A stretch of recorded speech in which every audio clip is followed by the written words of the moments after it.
Torniamo in diretta, dunque 17:40 ancora per aggiornarvi su questa lunghissima giornata. Scusate, solo una comunicazione alla regia, si chiama Hotel Chiuso per Psicosi, per se riusciamo a trovarlo in scaletta, anche perché è quello che ha raccontato oggi Valentina Visentina, anche con questo appunto disdette emotive, no? Nell'intero distretto del Termale, quindi fatemi sapere poi se è pronto. Intanto ci ricolleghiamo a Valentina perché aveva anche alcuni altri aggiornamenti, compreso l'assessore Bressa. Che cosa ha detto l'assessore Bressa oggi, Valentina? Sì, in mattinata l'assessore ha fatto il punto dando delle disposizioni specifiche proprio per i ristoranti e i bar di Padova, che dovranno ovviamente attenersi alle disposizioni previste dal decreto del Consiglio dei Ministri sulle distanze di sicurezza, il servizio esclusivamente al tavolo oppure al bancone, ma tra un avventore e l'altro nel bancone ci deve essere almeno 1,5 metri, 1 metro di distanza, cosa che accade un po' anche accadrà anche all'interno della Cappella degli Scrovegni, perché dicevamo prima, è vero, riapre la Cappella degli Scrovegni, ma quando si entra alla Cappella degli Scrovegni i turisti, i visitatori devono stare fermi una quarantina di minuti all'interno di una saletta per pulire la decontaminazione dei vestiti dalle polveri esterne. Ebbene, c'erano 25 sedie, sono state ridotte, ne sono state messe 10 a distanza da 1,5 metri l'una dall'altra, quindi ecco gli effetti, ecco perché verrà ridotta anche la capienza, il numero dei visitatori alla volta all'interno della Cappella degli Scrovegni, e quindi un po' Padova adesso si sta mettendo appunto quello che è previsto nel decreto del Premier Conte, e vedremo un po' insomma come andrà in questi giorni. Intanto abbiamo raccontato la storia di questo hotel. La titolare dice: io chiudo temporaneamente, cioè la chiusura al momento è fino all'11 di marzo, ma chiudo per poter poi riaprire, cioè è una chiusura per poter riaprire, senza questa chiusura l'attività fallirebbe, e quindi dice: io mi devo fermare, ho dovuto lasciare temporaneamente a casa i dipendenti, ma in questo modo contengo le spese e posso riaprire una volta passata e superata l'emergenza, anche se chiede questa albergatrice di Padova, vorrei delle misure più importanti. Eccola qua, sentiamola. Chiuso per psicosi da coronavirus. Accade a Padova, un albergo in pieno centro, appena restaurato. Da quando è scoppiata l'emergenza, tutti i clienti dell'hotel Eden hanno cancellato le prenotazioni, e così la titolare ha deciso insieme ai suoi soci di sospendere le attività fino all'11 marzo. È una situazione che ci ha destabilizzato, ma in realtà è una situazione emergenziale. Come tale abbiamo dovuto insieme ai miei soci arrivare a chiudere i battenti. È una misura economica la nostra, e non che si protrarrà per molto tempo, non è la chiusura per sempre, che sia chiaro, è una chiusura momentanea. Questo è un augurio che faccio a me e a tutti i colleghi che sono in queste condizioni.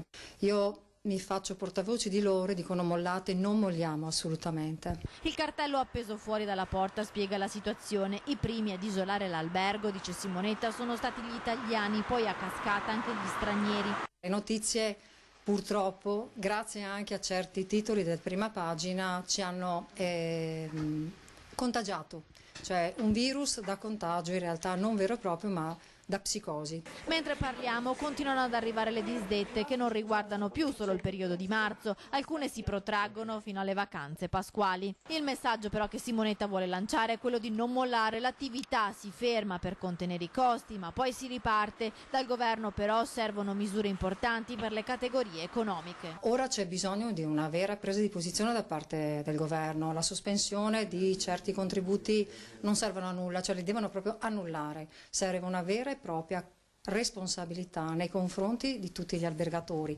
ma a loro volta sono collegate tutte le varie realtà commerciali, artigianali, i liberi professionisti, le guide turistiche.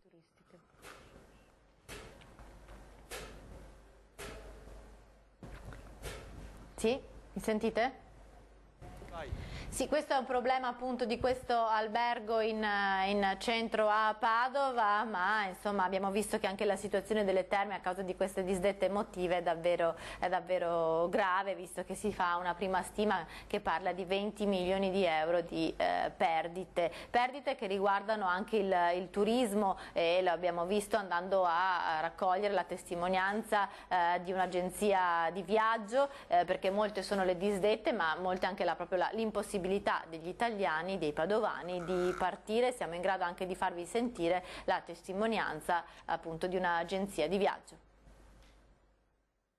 No, il futuro nell'immediato promette molto male, nel senso che oltre alle disdette siamo causa effetto per quanto riguarda il decreto emergenza sanitaria che è stato varato ancora il 23 di febbraio.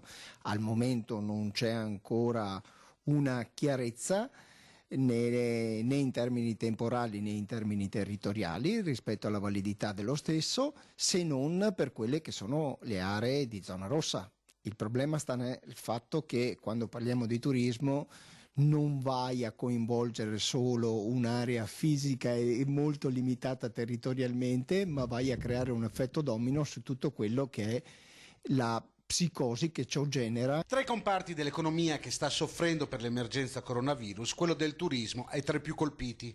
Alberghi vuoti, disdette, gite di classe cancellate stanno affossando l'intero settore. I fatturati in queste prime settimane dell'emergenza sono crollati del 30-40%, ci dicono le associazioni di categoria. Le richieste alle istituzioni sono chiare. E chiediamo un sostegno, ma il sostegno non deve essere solo la parte dedicata alla moratoria dei mutui e interessi o le casse in deroga, perché il 90% delle agenzie è rappresentato da una costituzione societaria che solitamente è un paio di persone, spesso familiari o amici che insieme hanno condiviso questa avventura nel gestire le attività di agenzie di viaggio e quindi non ne sarebbero toccati da questi benefici. Per le agenzie turistiche il problema è anche come far rientrare i clienti che al momento sono all'estero. Abbiamo dei clienti a Santo Domingo che dovrebbero rientrare per il 13 di marzo e che in questo momento sono bloccati perché Neos, la compagnia aerea di bandiera, pare voglia cancellare il volo. Non è ancora chiaro se come accadrà, ok? Perché è una cosa in definizione in questi giorni e da parte del tour operator ci è stato detto che nei prossimi giorni ci avrebbero comunicato, ma la cliente non sa come comportarsi perché se avesse rimborso proverebbe a rientrare magari facendo uno scalo tramite altri aeroporti europei, che ne so, via Francoforte o quant'altro, ma non può decidere.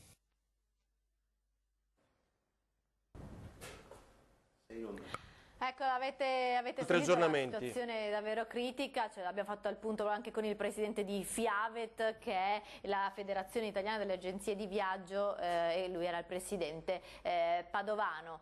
Questa è la situazione padovana. Un'altra notizia positiva è che almeno resta il semaforo verde, parliamo delle limitazioni al traffico, i livelli di PM10 nell'aria sono scesi e quindi per quanto riguarda le limitazioni alla circolazione rimane il semaforo verde a Padova. Se non avete altre domande io restituisco la linea allo studio.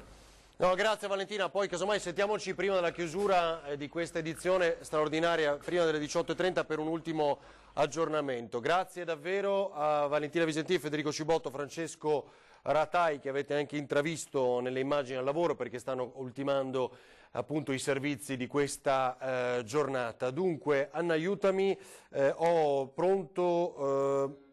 Come? Va bene, ultimo aspetto diciamo padovano e poi veniamo ad altre province con l'assessore al commercio Antonio Bressa. Quindi per i cittadini padovani spieghiamo, se io devo andare al bar a fare colazione come mi devo comportare?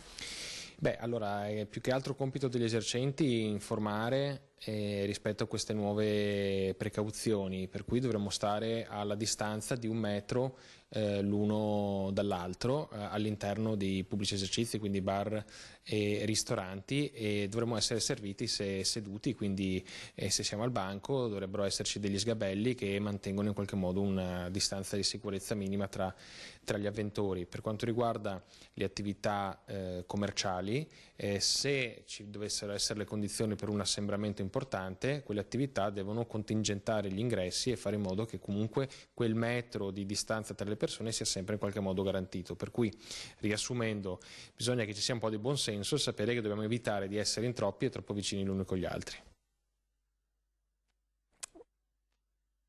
All'altro, da una città all'altra, l'assessore al commercio di Padova Antonio Bressa. Andiamo a vedere qual è la situazione sempre dei bar, di questo tipo di esercizi commerciali. Vi abbiamo mostrato come per esempio in pieno centro a Treviso ci sia quel cartello che annuncia la chiusura del bar Goppion. Dunque qui invece Bassano del Grappa, vediamo. Decreto dei ministri super veloce per l'emergenza Covid-19 coronavirus che regola le varie attività per la ristorazione, bar e pub. Si legge che possono rimanere aperti a condizione che il servizio sia espletato per i soli posti a sedere e che, tenendo conto delle dimensioni e delle caratteristiche dei locali, gli avventori siano messi nelle condizioni di rispettare le distanze tra loro di almeno 1 metro. Siamo andati in centro, abbiamo cercato di capire se le cose da stamattina stavano davvero così. Non siamo benissimo informati, tanta gente dice guardate che è così, guardate che no è così, c'è un po' di confusione se dobbiamo dire la sincera verità. Lei sa dell'ordinanza ministeriale che regola come dovrebbero stare le persone al bar? Come dovrebbero stare? No. Lo sa che dovrebbero stare seduti, non più in piedi e a 1 metro di distanza? No, non ho sentito questo. Assolutamente meno frequenza. Si può palpare che c'è un po' di diffidenza, un po' di preconcetto secondo me. Non è che possiamo girare con il metro o comunque con la bolla per capire le distanze, ma sicuramente non è questa la soluzione. Qual è la soluzione? Aspettare un altro giorno o 2 di pioggia e poi, come tutti i virus influenze, e questa, parliamo di un ceppo di influenza, sparirà. C'è stato un calo anche della clientela e penso sia dovuto al fatto che c'è una specie di fobia per questo coronavirus un po', tra parentesi, esagerato. L'ultima ordinanza, se non sbaglio, per quanto riguarda il metro di distanza tra persona a persona, sì, l'ho letta stamattina sul giornale. 1 metro di distanza dalla persona? No. Questa qua mi sembra un'esagerazione anche. Noi abbiamo qui dei turisti che avevano prenotato e però si sono trovati con i musei chiusi, con la città chiusa, con il ponte chiuso, per cui questo è stata una perdita molto. Non so invece l'assembramento magari di persone fuori dai locali, se questo possa creare dei problemi. Pericolo senz'altro ci sarà stato, penso, però non so se siano esagerate le misure, ma penso che devono essere comunque prese per salvaguardare, anche magari per nulla, ma per la certezza di salvaguardare la salute. Quindi insomma lei rinuncerà a stare in piedi e bere qualcosa qui, starà seduto e se è con amici vedrà bene di stare a 1 metro di distanza e questo lo farà? Ma non lo so, posso anche restare a casa per quello. Rispondiamo poco prima delle 18 e vi ricordo, siamo sempre in diretta straordinaria, che abbiamo il governatore Luca Zaia alle 19:30 nei nostri studi, poi questa sera 20:10 sempre sui temi economici, l'impatto del coronavirus, e alle 21:15 Ring con tutti gli ospiti, tutta la politica. Ormai andiamo verso le regionali e chiaramente sarà tema di dibattito ancora il virus delle polemiche nella prima serata di Ring. Bianca ci chiede: io avrei bisogno di una delucidazione in merito alle strutture dei CEOD per disabili, a quanto ne so vengono fatte le disinfezioni, la sanificazione in questi ambienti, comunque non hanno chiuso, sono rimasti aperti, vi potete informare, ne abbiamo parlato molto in questa settimana perché insieme alle case di riposo era tema molto caro ai nostri telespettatori e lo ribadiamo, certo che sono rimasti aperti, a maggior ragione ancora adesso ci sarà un contingentamento, una maggiore attenzione per quanto riguarda le visite dei parenti a queste strutture, non solo i CEOD per disabili ma anche le case di riposo, perché vi sia tutela, la maggior tutela possibile per i ricoverati, gli ospitati. Case di riposo si tratta poi di persone anziane e quindi devono essere tutelate il più possibile, perché magari una persona che può non sapere di avere il virus, può essere asintomatica, quindi stare bene, però può portarlo in giro questo virus, si deve mantenere una distanza di sicurezza anche nel momento in cui va a incontrare un parente nella casa di riposo. Poi Anna ci scrive un tema molto ampio, perdonate il disturbo, ma sul fronte musica dal vivo nei locali non c'è chiarezza. Ci scriveva qualcuno di un evento al Bowling, non so se era di Milano, adesso mi sbaglierò, però che era ancora in programma sabato sera e si è svolto. Molte attività con concerti dal vivo, le partite dal vivo perché sono a porte chiuse ma le fanno vedere nei locali. È chiaro che a quel punto radunano molte persone e bisogna avere attenzione. A rigor di logica, stando al DPCM, bisognerebbe annullarli, magari non tutti lo fanno, e qui citano anche alcuni eventi dal vivo. Alcuni locali, sia la settimana scorsa e questa, hanno rinnovato questi concerti live con una calca della gente. Tutto questo in teoria non si dovrebbe fare, e lo ribadiamo ancora una volta. Dunque, l'incontro dei sindaci oggi in provincia a Treviso, c'era anche l'assessore Marcato, vedo inquadrato il sindaco di Treviso Conte, vediamo com'è andata.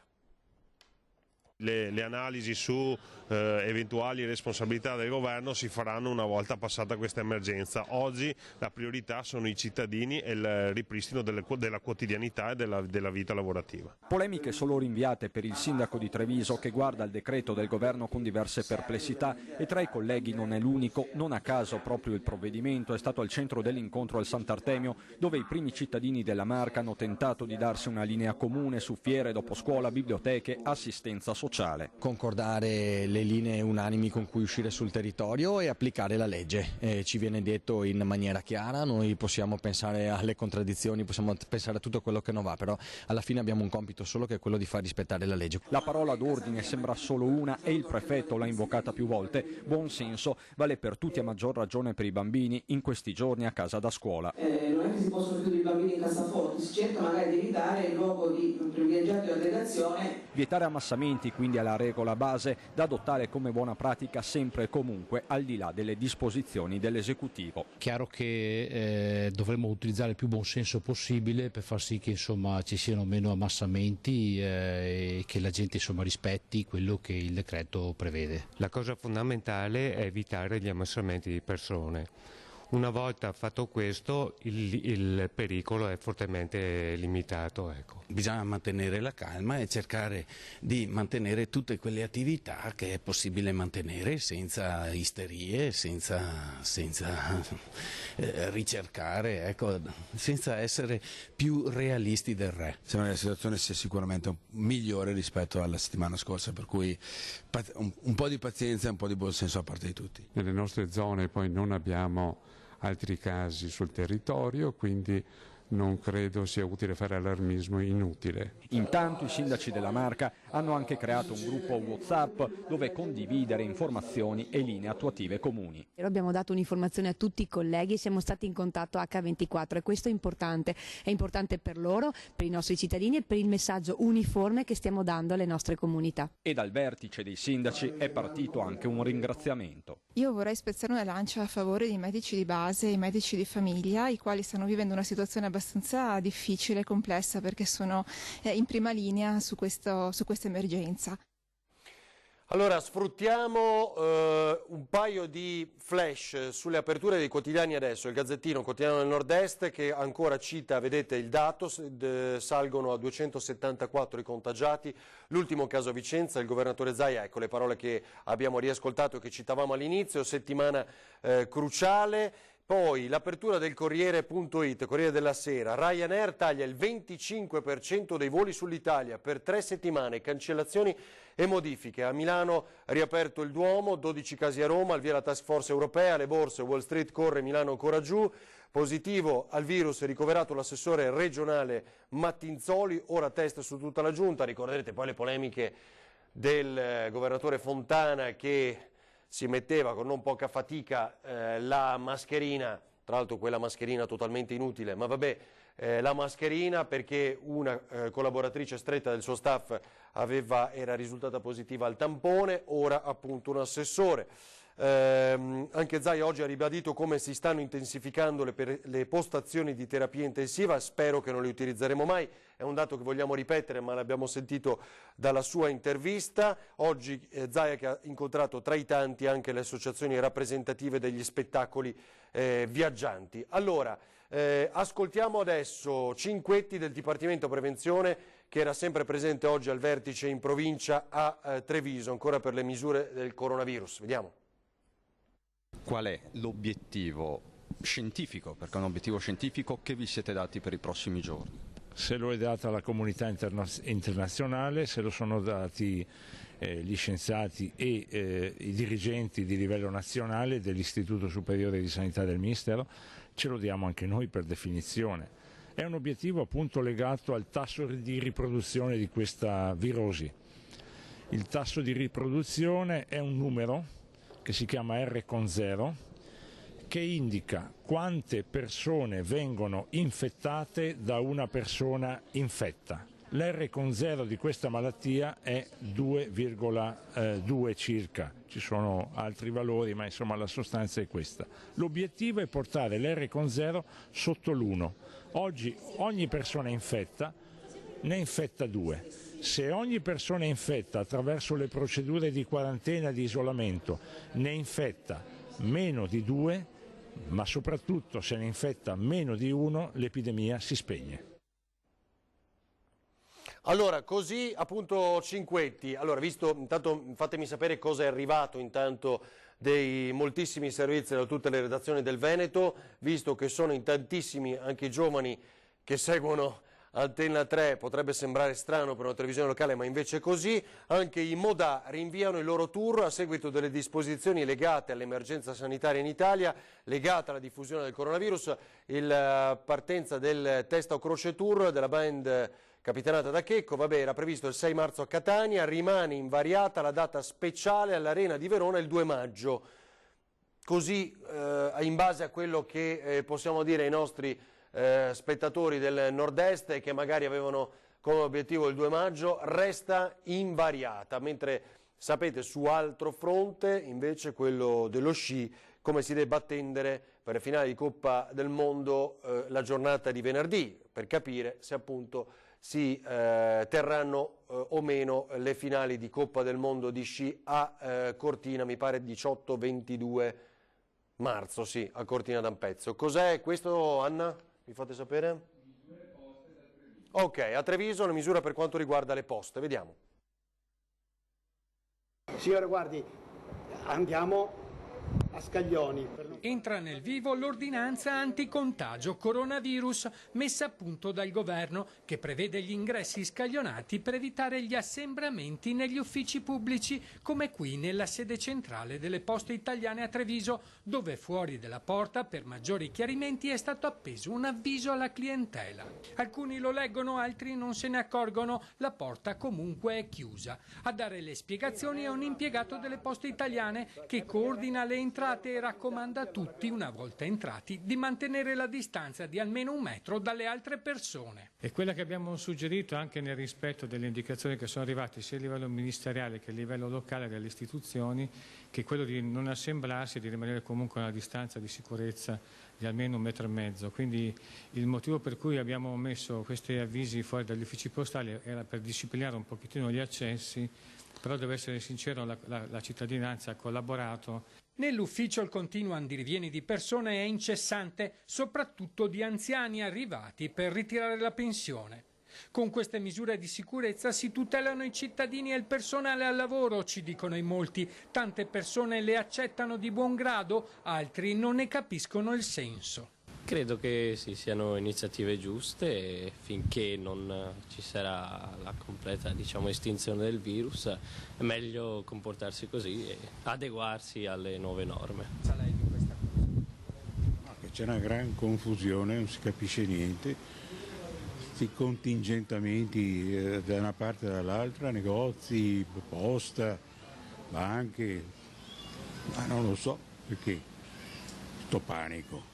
Secondo i dati più aggiornati dell'INPS, un terzo dei pensionati ritira la propria mensilità alle poste, il restante ha un conto corrente bancario. Sono i pensionati con la minima quelli che più di tutti gli altri si recano agli sportelli per ritirare direttamente la propria pensione. Poste Italiane vuole allora dare un consiglio a questi pensionati per evitare di recarsi negli uffici. A supporto di questo tipo di attività l'azienda ha inviato anche a tutti i nostri clienti che hanno l'accredito della pensione o dello stipendio sul conto, sul libretto postale e sulla PostePay anche un SMS invitandoli eventualmente ad acquisire le somme con l'utilizzo dei nostri ATM che sono disponibili su tutto il territorio. Questo a salvaguardia un pochettino della salute di tutti i nostri clienti, che è una delle cose a cui teniamo maggiormente.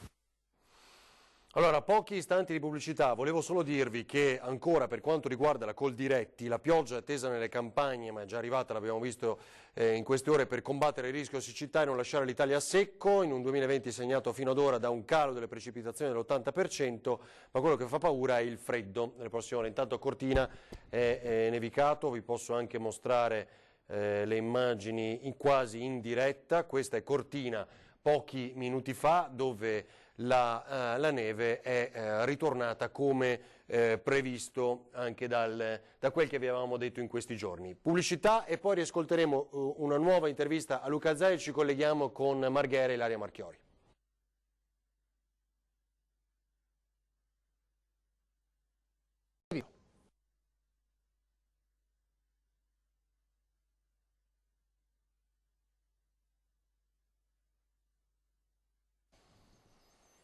Torniamo in diretta a 18:06, tra poco più di 20 minuti avremo il servizio del telegiornale con l'edizione del Veneto. Vi ricordo, regolari i telegiornali questa sera, alle 19:30 però avremo ospite il governatore Luca Zaia nei nostri studi, alle 19:30, poi 20:10 questa sera e quindi 21:15 Ring. Ripercorreremo insieme con gli ospiti tutta questa settimana. Allora, in attesa di collegarci con Marghera, vediamo l'effetto e i timori delle categorie economiche a Venezia per questo coronavirus. Se c'è chi teme di perdere il posto di lavoro a causa della crisi innescata dal coronavirus, c'è anche chi viceversa, ma per lo stesso motivo teme di non avere lavoratori a sufficienza. Le aziende agricole sono infatti già pronte ad una fase di raccolta stagionale per la quale viene però impiegata soprattutto manodopera straniera. Sulla base dei dati 2019 di Veneto Lavoro si tratta di circa 65.000 stagionali, tra cui si contano 14.000 rumeni, 7.000 nordafricani, 4.000 indiani e 2.000 polacchi. Coldiretti Venezia è allarmata per il richiamo in patria di molti lavoratori. Per delle prescrizioni da parte di governi esterni al nostro, questi lavoratori una volta che rientrano in patria dovrebbero scontare 14 giorni di quarantena presso le loro abitazioni, quindi sono molto spaventati ad arrivare a lavorare come usualmente presso le nostre aziende per il lavoro stagionale, perché poi nessuno va a ristorare i danni di quei 14 giorni persi per riprendersi poi dal viaggio in questa situazione surreale in cui stiamo vivendo. Nei comparti che lo consentono, invece, probabilmente si assisterà ad un aumento del lavoro a distanza, una pratica già molto sviluppata in altri paesi e che da noi potrebbe registrare un'accelerazione proprio per fronteggiare il coronavirus. Se tra gli imprenditori c'è dunque chi dovrà ripensare ad alcune modalità di lavoro in azienda, a seconda delle proprie possibilità ed esigenze, c'è un consiglio che vale per tutti. Di non demoralizzarsi, di giocare in attacco, di avere la consapevolezza e dare la consapevolezza ai propri collaboratori che questo è un momento di crisi passeggero, che c'è la volontà di cambiare, ma dall'altra parte i primi al cambiamento dobbiamo essere noi all'interno dell'azienda. Dobbiamo lasciar perdere in questo momento il pessimismo e dobbiamo guardare con l'ottimismo, perché il tema sociale, il tema economico è diventato un tema centrale, quasi quanto il coronavirus. Allora, sì, abbiamo anche... Eccolo qua, adesso la vedo, che è comparsa Ilaria Marchiori dalla redazione di Marghera. Ilaria, se hai degli aggiornamenti? Sì, vorrei parlare un po' della questione che riguarda i musei e le mostre in città, nello specifico a Venezia e Mestre, perché hanno iniziato appunto a riaprire tra oggi e poi a partire da domani, assicurando ovviamente tutto il rispetto delle norme che sono state stabilite dal decreto ministeriale. E tra i primi a comunicare la riapertura c'è l'M9, il Museo del Novecento a Mestre, che ha voluto dare proprio un segnale e l'ha fatto con la riduzione del costo del biglietto, che sarà valida fino al 7 marzo. Ancora per quanto riguarda invece la Fondazione dei Musei Civici di Venezia, è stato comunicato che le proprie strutture tornano ad essere aperte al pubblico. Dunque stiamo parlando di Palazzo Ducale, Museo Correr, Cappesaro, Carezzonico, il Museo di Storia Naturale, il Museo del Vetro di Murano, Palazzo Mocenigo, Palazzo Fortuni, Museo del Merletto di Burano, la Casa di Goldoni. Queste sono tutte informazioni che possono interessare veneziani e non, per chi insomma volesse recarsi anche in settimana a visitare i musei. Ancora da domani invece riaprirà al pubblico la Torre Civica di Mestre con tutte le modalità del caso. E c'è anche una notizia interessante che è arrivata proprio da poco, perché riapriranno anche le biblioteche del Comune di Venezia. Però bisogna specificare che riapriranno solamente per quanto riguarda la restituzione dei libri oppure il prestito dei libri online o telefonicamente. Invece una notizia che è arrivata proprio poco fa, ci è stata comunicata dall'assessore comunale al sociale Simone Venturini, che a partire proprio da domani e fino a venerdì alle ore 16, dunque tutti i pomeriggi, ci sarà una diretta streaming proprio dalla pagina Facebook del Comune di Venezia, Vez Junior, con una lettura dedicata ai bambini. Questa è una cosa molto bella, molto particolare, perché insomma in questi giorni in cui i bambini sono a casa da scuola e quindi magari hanno già fatto i compiti o si sono organizzati, però hanno voglia di ascoltarsi delle letture o delle favole, insomma, o quello che decideranno, ogni pomeriggio lo potranno fare alle 16 collegandosi proprio alla pagina Facebook della biblioteca Vez Junior. Un momento proprio dunque per ascoltare e per far passare ai bambini un'oretta piacevole in tranquillità. Dunque anche questa è una bella iniziativa che può dare sollievo insomma anche alle mamme e alle famiglie. Per quanto riguarda invece la questione ancora della situazione, del bilancio del coronavirus, torniamo a parlare di quanto dichiarato in mattinata dal governatore Zaia nella sede della Protezione Civile regionale a Marghera, proprio a margine dei lavori della task force. Una delle cose importanti che ha detto è che questa settimana lui la considera cruciale, perché sarà proprio l'evoluzione e quello che succederà a stabilire poi i passi successivi. Non solo, ha parlato anche dell'economia e insomma del fatto che si è sentito con gli altri governatori per cercare di stabilire una linea di ripresa comune, e poi ha parlato anche dell'assenza, almeno per il momento sottolineato, dell'Europa in questo momento particolare. Ma sentiamo meglio le parole del governatore Zaia nel prossimo servizio.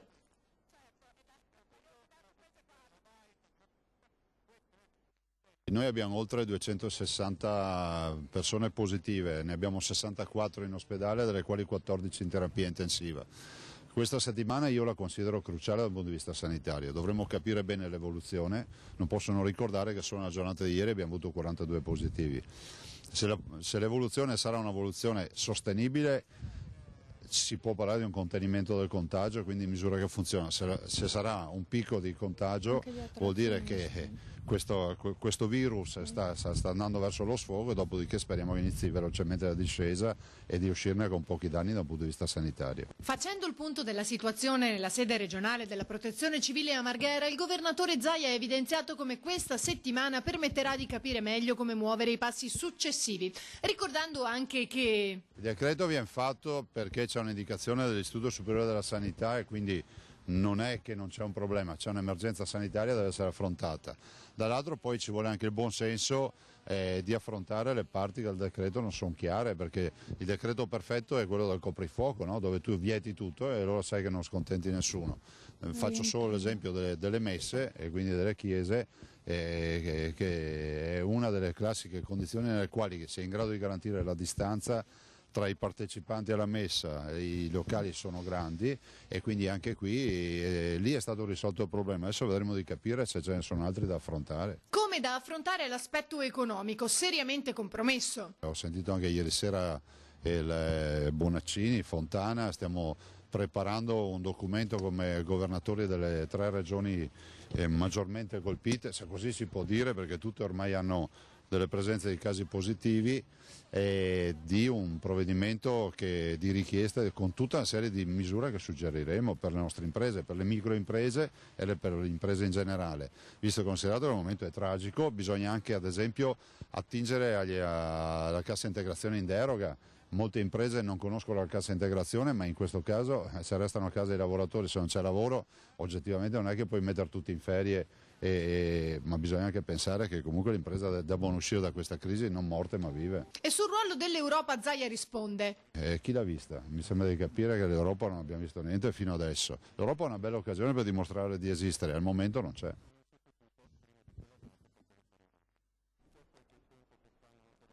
Avete sentito dunque le parole del governatore Luca Zaia, che questa mattina ha anche incontrato una delegazione delle associazioni rappresentative degli spettacoli viaggianti, le attrazioni, le giostre dei Luna Park, perché dalle 9 si erano riuniti proprio davanti alla sede della Protezione Civile di Marghera per lanciare un chiaro messaggio chiedendo alla Regione, nello specifico al governatore Zaia, di poter lavorare anche loro come può lavorare chi ha un mercato o comunque iniziative all'aperto, specificando che loro sono anche in grado di sanificare anche più volte al giorno, hanno detto, le loro attrazioni, le loro giostre, e che il fatto di non poter lavorare proprio perché mancano eventi o sagre fa perdere loro una grossa fetta di guadagno che poi non verrà proprio recuperata. Sentiamoli, Ilaria. Dopo insomma la loro...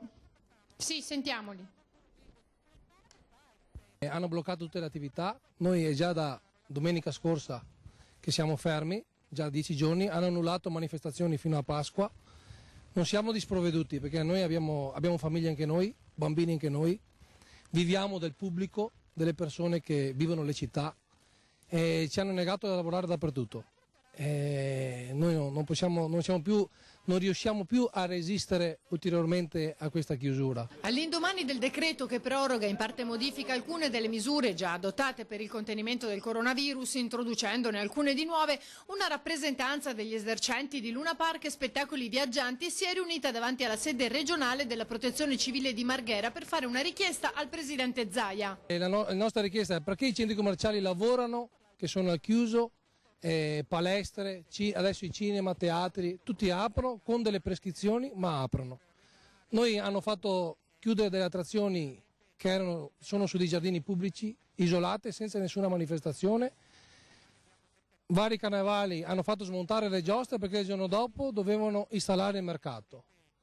Devono lavorare anche quelli del mercato, però anche noi dello spettacolo viaggiante dobbiamo lavorare. Le nostre attrazioni vengono lavate, sanificate tutti i giorni, possiamo farlo 2 volte al giorno, 3 volte al giorno. Il nostro appiglio è che noi siamo all'aria aperta e come le altre attività tutti i cittadini sono liberi di venire o no nelle nostre attrazioni. Tutti sono consapevoli di quello che fanno, come lo dicono sempre, che se vuole andare al bar va, se non vuole andare non ci va. È lo stesso sulle giostre. Noi andiamo dietro alle manifestazioni, agli eventi. Una volta passato l'evento noi abbiamo perso. Non è che abbiamo un lavoro tipo una... Sì, non si recupera, diciamo. Quello che è stato perso non si recupera. Noi cosa facciamo se andiamo avanti ancora così, in questa maniera qua? Cosa facciamo? Cioè voi vi sentite discriminati in qualche modo? Beh sì, sì. Perché hanno parlato di tutto, è un periodo che si parla un po' di tutto, ma non hanno mai speso una frase per lo spettacolo viaggiante. Siamo presi male, veramente, tutti noi che oggi qua. Allora Allora è finito, grazie, salutiamo anche Ilaria Marchiori, la ringraziamo, dobbiamo andare velocissimi a Padova, Valentina, anche perché avete l'intervista all'assessore alla cultura, tema musei, giusto? Sì, musei aperti da domani, Palazzo della Ragione, Cappella degli Scrovegni, Musei Eremitani. La richiesta che però fanno dal Comune di Padova è quella di poter riaprire sempre con accessi ridotti, ma pur sempre aprire anche le mostre, visto che è in corso la mostra del Bezzoni che aveva molte prenotazioni soprattutto tra le scolaresche. Vi mostriamo subito le dichiarazioni dunque dell'assessore Andrea Colasio del Comune di Padova. I luoghi della cultura, simboli di Padova, riaprono ai visitatori ad una settimana dall'emergenza coronavirus. Palazzo della Ragione, Cappella degli Scrovegni e Musei Civici degli Eremitani sono pronti nuovamente ad accogliere padovani e turisti. Accessi ridotti, i visitatori dovranno osservare infatti le distanze di sicurezza e il cosiddetto droplet imposto dal decreto del Consiglio dei Ministri. Avevamo voglia di dare un segnale positivo ai padovani ma anche all'Italia a livello internazionale. Aprire la Cappella degli Scrovegni, il Palazzo della Ragione, il Museo degli Eremitani, luoghi simbolici dell'identità cittadina, significava dare un segnale di speranza. Evidentemente questi luoghi hanno attraversato la storia lunga del nostro territorio, hanno visto Padova cadere ma anche risorgere e risplendere, quindi è un piccolo segnale simbolico che però vuol dire che Padova non molla. Potranno entrare all'interno della Cappella degli Scrovegni gruppi di al massimo 10 persone alla volta, quando un tempo invece gli accessi erano di 25 persone. L'area dove si sosta per la decontaminazione degli indumenti dalle polveri esterne è già stata allestita con sole 10 sedie a distanza di 1 metro una dall'altra. A Palazzo della Ragione e ai Musei Civici Eremitani gli ingressi saranno invece contingentati. Tuttavia il Comune di Padova ha dovuto cancellare numerose prenotazioni per la cappella, visto che i numeri giornalieri di ingressi sono stati ridotti. Le cancellazioni più importanti riguardano anche le mostre aperte in città, come quella al Centro Culturale San Gaetano del Belzoni, che doveva essere visitata da molte scolaresche. Palazzo Moroni stima perdite di oltre 10.000 euro al giorno. Per questo l'assessore alla cultura chiede al Ministero di poter riaprire anche le mostre. Noi crediamo che sia intelligente modificare la norma, cioè così come si entra in un museo rispettando le prescrizioni sanitarie e le precauzioni tecniche, lo stesso si potrebbe fare per le grandi mostre. E non meno vero d'altro canto che per la città è un danno enorme. Ogni giorno noi perdiamo qualcosa tra i 12 e i 15.000 euro di incassi da bigliettazione. Così Andrea Colasio, assessore alla cultura di Padova. Valentina Visentini, grazie davvero per il tuo lavoro. Grazie, buona serata. Grazie a voi. Allora, così come Federico Cibotto, Francesco Rattai, dunque 18:22, dobbiamo chiudere, vi ricordo, tra pochissimo l'edizione veneta dei nostri telegiornali e poi alle 19 Venezia, 19:30 Treviso con il Presidente della Regione Luca Zaia, ospite, 19:30 su Antena 3, poi 20:10 e Ring. Questa sera riepilogheremo insieme agli ospiti tutta questa settimana con il virus delle polemiche. Grazie per averci seguito.